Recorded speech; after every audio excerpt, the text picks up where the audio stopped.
Today on Judge Faith, their day of combating was all fun and games until this happened to his expensive new drone.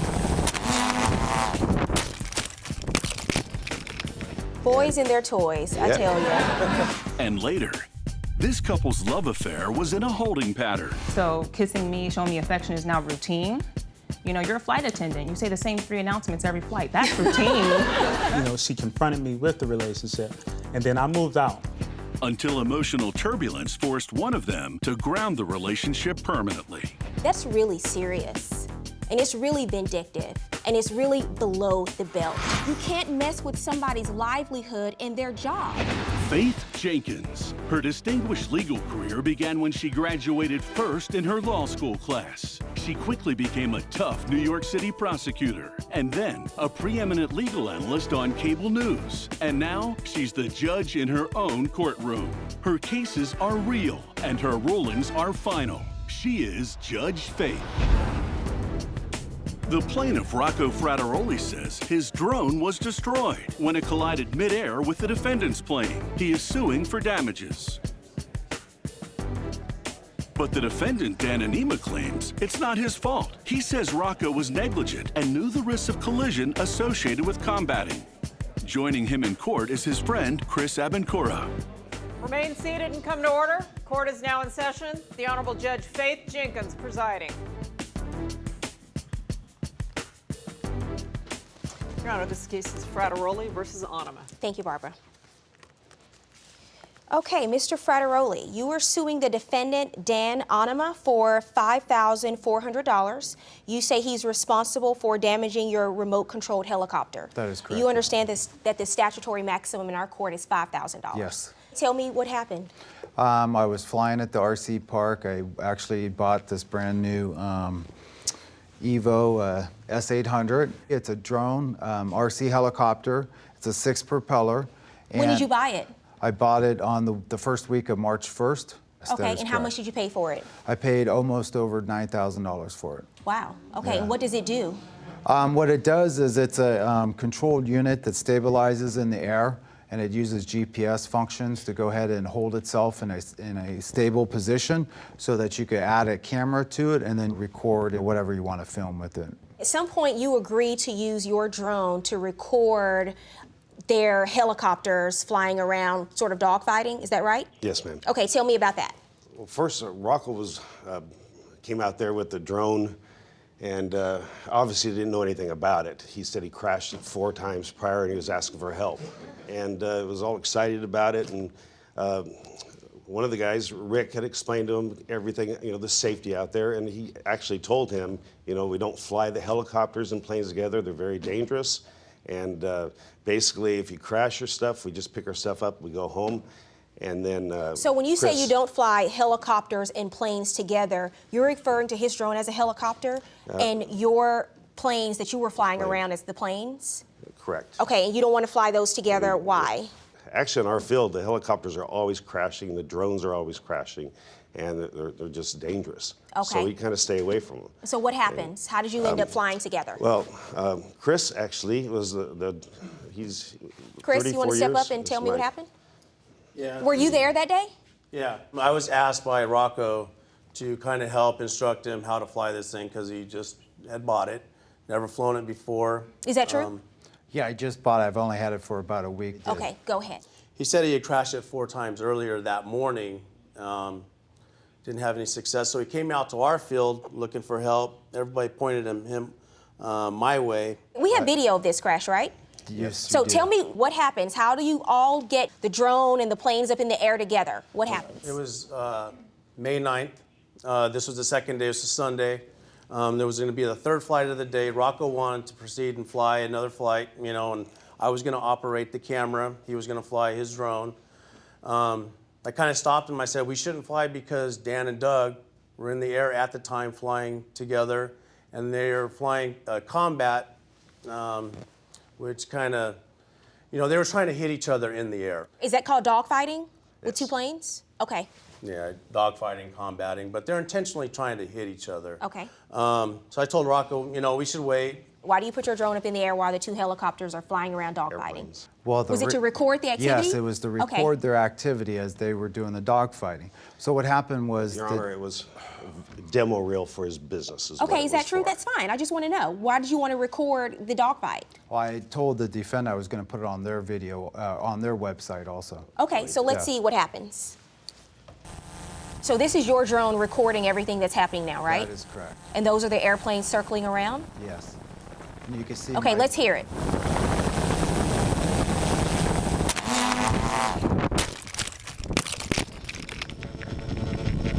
Boys and their toys, I tell you.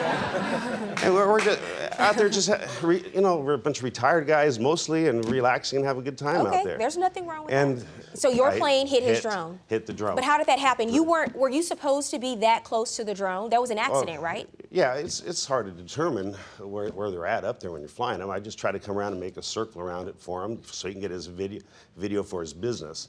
And when it crashed and hit the ground, we were actually all shocked at the moment.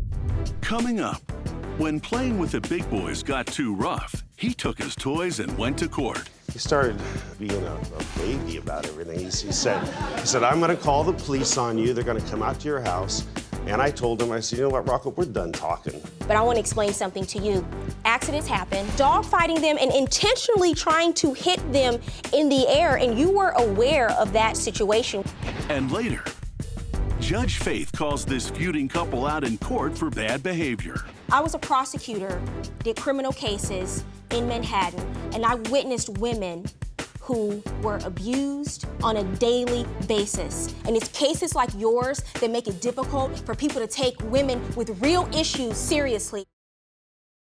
Rocco says his drone was destroyed when it collided midair with the defendant's plane. He is suing for damages. But Dan claims it's not his fault. He says Rocco was negligent and he knew the risks associated with flying his drone in a dogfight. I told Rocco, we can fix this. He was panicking, which, I understand. Right, But they inspected it and they said that it's not as bad as you think. Doug said, I'll actually fix it for you. He had a problem with that. And I said, look at Doug, let him send it in to the factory. And you know what? I'm a stand-up good guy. I'll offer you, and I did offer him to pay half of it. I don't even know what half is. Right. And then I get a call back from him on the 13th, and he says you can pay, or the amount of the damage was $1,783. So why didn't you pay half? And I offered. I said, I'll call the company, the UAV American, I'll pay half of it. And he says, no, you'll pay the whole thing. And I'm like, no, I only offered for half. He started just being a baby about everything. He said, I'm going to call the police on you. They're going to come out to your house. I'm going to sue you for $10,000 and for all the loss of business that I have. And I told him, I said, you know what, Rocco, we're done talking. Don't even call me again. I hung up the phone. And that was the last time you spoke to him? That was the last time I spoke to him. Let's look at the damages. What are we looking at? What you're looking at is just the pieces to my helicopter here. Okay.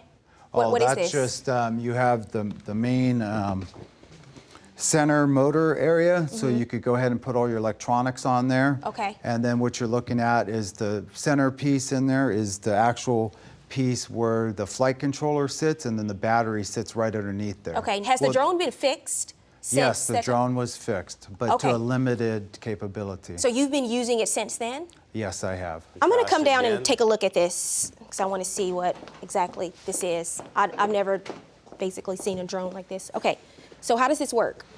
Well, how it works is you've got a flight controller on here, and you have a controller that you actually move it up, forward, down, left, right.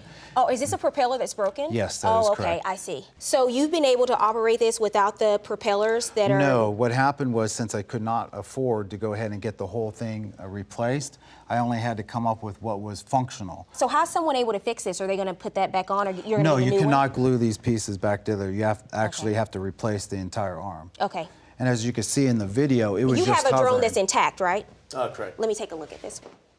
This is like a smaller... Smaller. Oh, okay, I see now. How much does your drone cost? I paid somebody $250. Oh, okay, you got a good deal. Yeah. All right. All right, thank you. Let me explain something to you.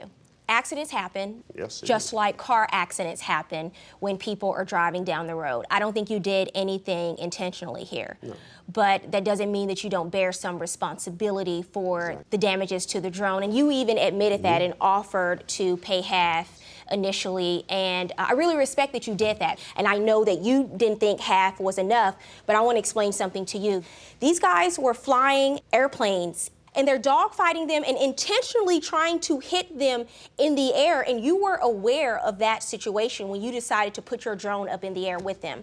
So because of that, I am going to rule that you assumed some of the risk involved with the activity that you decided to engage in. So I'm going to order the defendant to pay you half, so my judgment is for you for the amount of $2,500, judgment for the plaintiff.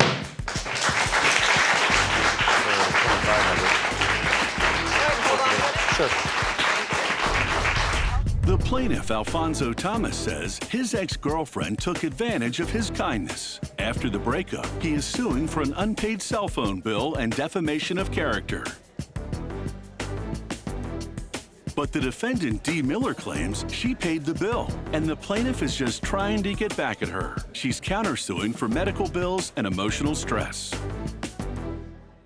Okay, Alfonso Thomas. Yes. You are suing the defendant, Dejanera Miller, Yes. for $3,546. You say she owes you for an unpaid phone bill, termination costs for that phone, and defamation of character. Yes, ma'am. You are countersuing Ms. Miller for $3,908. You say the plaintiff owes you for medical bills and emotional distress. Yes. Okay, Mr. Thomas, we will start with you. How do you know the defendant? She's my Okay. ex-girlfriend, and we've been together for 3 years. When did the two of you meet, and how did you meet? We met online. It was a dating website. We began talking. She was in Alaska, I was in California. Our first year of dating, we were long distance. What do you do for a living? I'm a flight attendant. After that first year, she moved out to California with me to my family member's house. And that was after 1 year? After 1 year. Okay, and where did the two of you move in together? In Berkeley, California. Okay. And Berkeley, What kind of, was it an apartment, a house? It was a small studio that my family member owned. Were you paying rent? Yes, I paid everything. You know, at the time, it's my family member. So, you know, there was times where I was starting off paying rent. Ms. Miller, let me hear from you. Right, What I'm did you like- think of the plaintiff when you met him? I thought he was attractive. He was pretty cool. I don't think he had a shirt on online, so that's, you know, what was, attractive. Not necessary. We did date for a year, and I moved out to Berkeley. So you moved all the way to California from Alaska. Absolutely, It yes. must have been kind of serious between the Yes. two of you. Yeah, we Okay. discussed marriage. We even did premarital counseling in Alaska. We've been to church together. It was, yes. Okay, and what happened when you moved out to California? We were disagreeing a lot, like the last 2 weeks. He had went to work at one point and didn't give me a kiss goodbye. And then I asked him why, and he was like, because I don't want to, this feels like routine. So kissing me, showing me affection is now routine. You know, you're a flight attendant. You say the same 3 announcements every flight. That's routine. How is not giving me a kiss goodbye not routine? Okay, and so you're living in the studio apartment. What happens? Do you continue to we live had- together, or who moves out? I moved out. We had a conversation where she confronted me with the relationship, and pretty much it was like a forced breakup. And then I moved out, and I allowed her to stay there. Coming up, poor sportsmanship in the game of love puts this defendant in the penalty box. She emailed my CEO. He terminated the insurance and then did not tell me. And because the relationship ends, you think the solution to a problem is to email the CEOs and executives of the company that he works for with your personal drama. The plaintiff is suing his ex-girlfriend for an unpaid cell phone bill and defamation of character. But the defendant claims she paid the bill. She's countersuing for medical bills and emotional stress. So let's get to the lawsuit. You are suing for $546.47 for an unpaid phone bill and termination. What's that about? Yes, ma'am.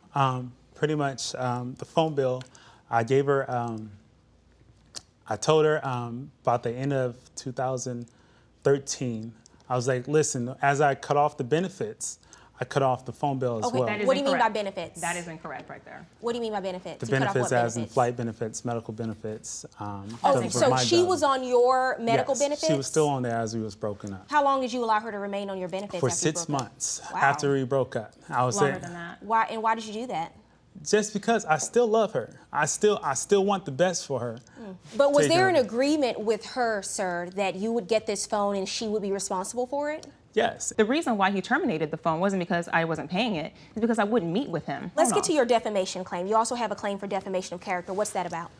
She emailed my CEO, a lot of other top leaders within my company. Absolutely. Pretty The much CEO of your the company? CEO of my company. Absolutely. Okay. And I've had to explain this. What was the reason? It's for a personal issue of our medical bills. He terminated the insurance and then did not tell me. Why do you think the CEO would care about a flight attendant terminating the insurance of his girlfriend?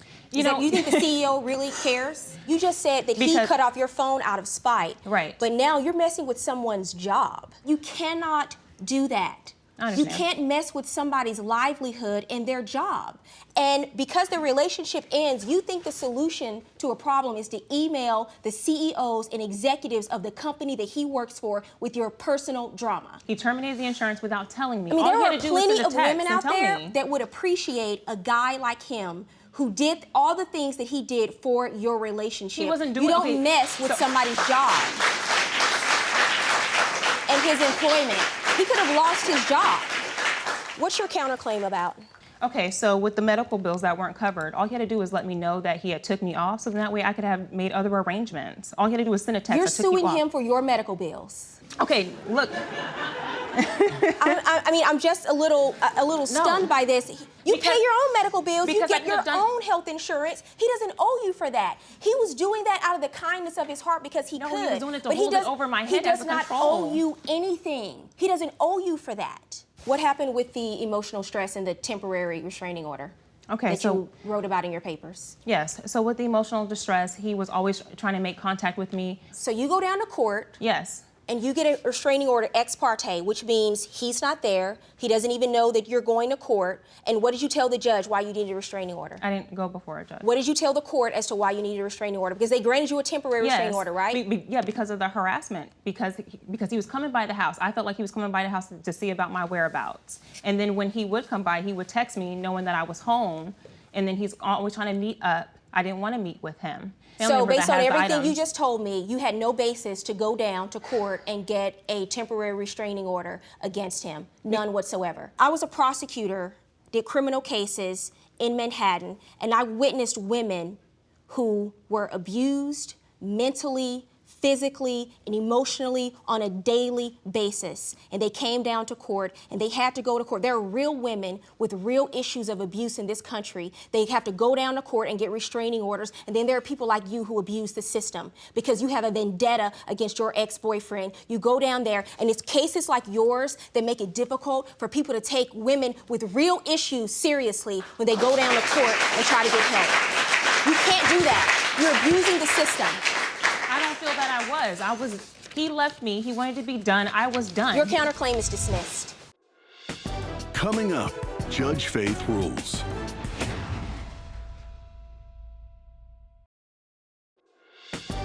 And now, Judge Faith rules.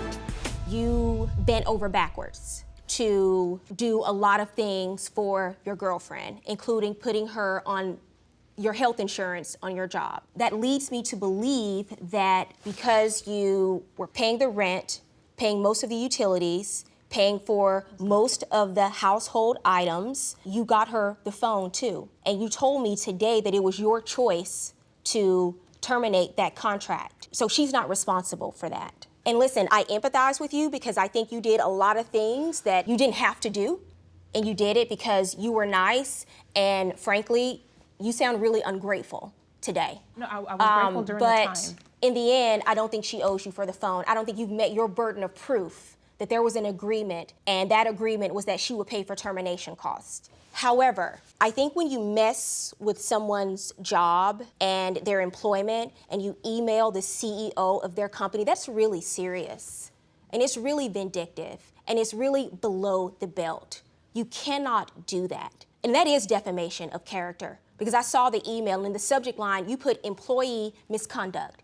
He wasn't committing any misconduct. He was being nice to you. He was doing it out of helping spite. you. He was doing it so out of my spite. judgment on your defamation of character claim, I am going to grant you some relief on your defamation of character claim, and I'm ordering you to pay the plaintiff $500 judgment for the plaintiff.